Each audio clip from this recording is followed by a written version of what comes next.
जय गुरु जी। शुक्राना गुरु जी। सारी संगत को जय गुरु जी। संगत जी, क्या आप भी इतने कमज़ोर हैं कि हर किसी की बात का बुरा मान लेते हैं, हर किसी की बात को दिल पर लगा लेते हैं और फिर रोने बैठ जाते हैं? तो चलिए इसी पर एक अंकल जी का सत्संग सुनाती हूँ, जिसमें उन्होंने इस बात को बहुत अच्छे से एक्सप्लेन किया है। ये सत्संग पूरा ज़रूर सुनिएगा, आपको बहुत अच्छे आंसर्स मिलेंगे। तो चलिए अंकल जी का सत्संग सुनाती हूँ। संगत जी, हम इंसान अपनी ज़िंदगी में सबसे ज़्यादा अहमियत किसे देते हैं? अपनी इज्जत को, अपने मान सम्मान को। लेकिन क्या आपने कभी सोचा है कि हमारी इज्जत कितनी कमज़ोर है? कोई राह चलता इंसान हमें दो कड़वे शब्द कह देता है, कोई रिश्तेदार बड़ी महफिल में हमारा मजाक उड़ा देता है और हमारा सारा आत्मविश्वास एक पल में टूटकर बिखर जाता है। हम दिनों दिन उसी बात को सोच सोच कर रोते रहते हैं। हम अपना मुंह लटका कर बैठ जाते हैं और सोचते हैं कि हमारी तो बहुत बेइज्जती हो गई। लेकिन संगत जी, आज मैं आपको एक ऐसी बात बताऊंगी जिस बात से आपको एक बहुत बड़ा आईना दिखने वाला है। तो चलिए इसी पर मैं आपको अपना एक प्यारा सा सत्संग सुनाता हूँ। संगत जी, मैं हमेशा दूसरों को खुश रखने की कोशिश करता था। दफ्तर हो या घर, मैं अपना 100% देता था। लेकिन मेरे दफ्तर में कुछ लोग ऐसे थे जो मुझे हमेशा नीचा दिखाते थे। उनको बहुत मज़ा आता था। एक दिन दफ्तर में बहुत छोटी बात पर मेरे बॉस ने सहकर्मियों के सामने मुझे बहुत बुरी तरह से डांटा और मेरा अपमान किया। संगत जी, वो पल मेरे लिए मौत से भी बदतर था। मुझे लगा कि मेरी सारी इज्जत मिट्टी में मिल गई।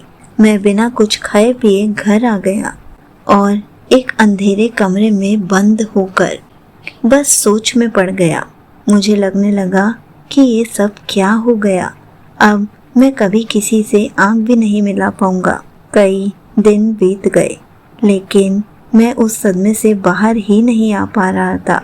डिप्रेशन मुझ पर हावी होता जा रहा था। मेरी पत्नी मुझे किसी तरह हिम्मत देकर बड़े मंदिर लेकर गई। जब मैं दरबार हॉल में बैठा तो मेरा सिर शर्म और दुख से झुका हुआ था। मैं गुरु जी के स्वरूप की तरफ भी नहीं देख पा रहा था। मैं मन ही मन सोच रहा था, गुरु जी, मेरे साथ ही ऐसा क्यों हुआ? मेरी इज्जत की किसी को कद्र क्यों नहीं थी? मुझे मौत दे दो, पर यह अपमान मत दो। मेरे आंसू बह निकले। तभी दरबार की उस गहरी और अलौकिक शांति के बीच मेरे अंतर मन में एक बहुत ही कड़क लेकिन प्यार से भरी आवाज़ गूंजी। साक्षात गुरुजी मेरे मन में बात कर रहे थे। क्या हुआ? थोड़ी सी कहा सुनी हो गई, बेइज्जती हो गई तो मुंह क्यों लटकाया है? अपनी इज्जत को तुम किसी दूसरे का मोहताज कैसे बना सकते हो? गलती किसकी है, तुम्हारी या सामने वाले की? संगत जी, यह शब्द सुनते ही मेरे रोंगटे खड़े हो गए। गुरुजी ने मुझे झकझोर कर रख दिया। गुरुजी ने आगे कहा, दुनिया का काम है बोलना। तू अपनी इज्जत लोगों की जुबान में क्यों ढूंढता है? तेरी इज्जत मेरे चरणों में है। तो सिर्फ मेरा नाम जपाकर तेरी टेंशन मेरी है। उस एक पल में मेरे सीने का सारा बोझ उतर गया। संगत जी, मुझे समझ आ गया कि मैंने अपने मन का रिमोट कंट्रोल दूसरों के हाथों में दे रखा था। कोई अच्छा बोले तो मैं खुश होता था, कोई बुरा बोले तो मुझे बहुत बुरा लगता था। मैंने उसी पल तय किया कि आज के बाद मैं किसी के शब्दों से नहीं टूटूंगा। मैंने गुरुजी की आंखों में देखा और मुझे ऐसे लगा कि गुरुजी मुझे बहुत बड़ा जवाब दे गए, मेरी सारी टेंशन को दूर कर गए। संगत जी, जब इंसान अपना आत्मसम्मान दुनिया की बजाय अपने गुरु में ढूंढने लगता है तो असली चमत्कार होता है। संगत जी, अगले ही दिन मैं दफ्तर गया तो मेरे चेहरे पर कोई उदासी नहीं थी, कोई डर नहीं था। मेरे चेहरे पर गुरुजी का नूर और एक गहरी शांति थी। जिन लोगों ने मेरा अपमान किया था वो हैरान थे कि इसे कोई फर्क क्यों नहीं पड़ा। संगत जी, जब आप किसी की कड़वी बात का असर लेना बंद कर देते हैं तो सामने वाला खुद अपनी नज़रों में गिर जाता है। कुछ ही महीनों में दफ्तर के हालात पूरी तरह बदल गए। जब दुनिया आपका आत्मविश्वास देखती है तो वो झुकने पर मजबूर हो जाती है। सचमुच संगत जी, जब हम दुनिया वालों से उम्मीद छोड़ देते हैं तब गुरुजी हमारा हाथ थाम लेते हैं।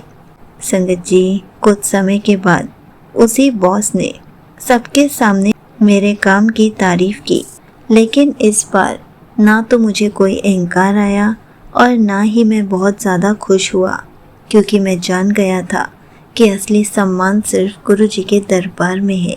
संगत जी, गुरुजी के दरबार में जाकर हर प्रॉब्लम सॉल्व हो जाती है।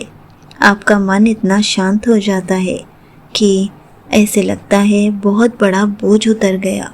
अगर आपका भी दिल किसी ने दुखाया है या फिर किसी ने आपका अपमान किया है तो आप भी अपना मुंह मत लटकाइए। बस एक गहरी सांस लीजिए और गुरुजी से मिलने चले जाइए। चाहे गुरुजी के दरबार में जाइए या फिर अपने घर के मंदिर में ही गुरुजी से मिलने चले जाइए। उसके बाद देखिए कैसे गुरुजी आपको हल्का फील कराते हैं। आप बस अपनी सारी टेंशन्स गुरुजी के चरणों में छोड़ दीजिए। गुरुजी सब कुछ खुद देख लेंगे। आप किसी भी बात का बुरा मत मानिए। अपने आप को कोई भी अफेक्ट मत होने दीजिए। गुरुजी अपनी संगत को इतना मानसिक बल देते हैं कि कोई भी बाहरी इंसान उनका सुख चैन नहीं छीन सकता। हमें तो बस अपनी सारी टेंशन्स को गुरुजी के चरणों में रखना है। उसके बाद तो सब कुछ गुरुजी ही जानते हैं कि कैसे सब कुछ ठीक करना है। यहीं पर अंकल जी का सत्संग समाप्त होता है। संगत जी, देखा आपने, इस सत्संग में सचमुच गुरुजी ने हमें बहुत बड़ा जवाब दिया है। हम भी बहुत लोगों की बातें सुनकर ऐसा फील करते हैं कि हमारा अपमान हो गया है या फिर हमारी किसी ने बेइज्जती कर दी है और हम मुंह लटका लेते हैं, बहुत गंदा फील करते हैं, रोने लग जाते हैं। लेकिन हम यह भूल जाते हैं कि हमारा हाथ तो गुरुजी ने थामा है। हमारी इज्जत को हम किसी दूसरे की मोहताज कैसे बना सकते हैं? कोई कुछ भी कहे, हमें तो कोई फ़र्क ही नहीं पड़ना चाहिए। अपनी खुशी और अपना सम्मान दुनिया वालों की ज़ुबान में नहीं ढूंढना है, हमें तो बस अपने कर्मों में ढूंढना है। जब हम दुनिया से बेपरवाह होकर सब कुछ गुरुजी पर छोड़ देते हैं तो गुरुजी हमारी इज्जत और सम्मान बहुत ऊंचाइयों तक ले जाते हैं। इसलिए सब कुछ गुरुजी पर छोड़ दीजिए। उसके बाद देखिए गुरुजी कैसे कैसे और क्या क्या मिरेकल कर जाते हैं। आप तो बस गुरुजी का शुक्राना कीजिए, सिमरन कीजिए। जय गुरुजी, शुक्राना गुरुजी।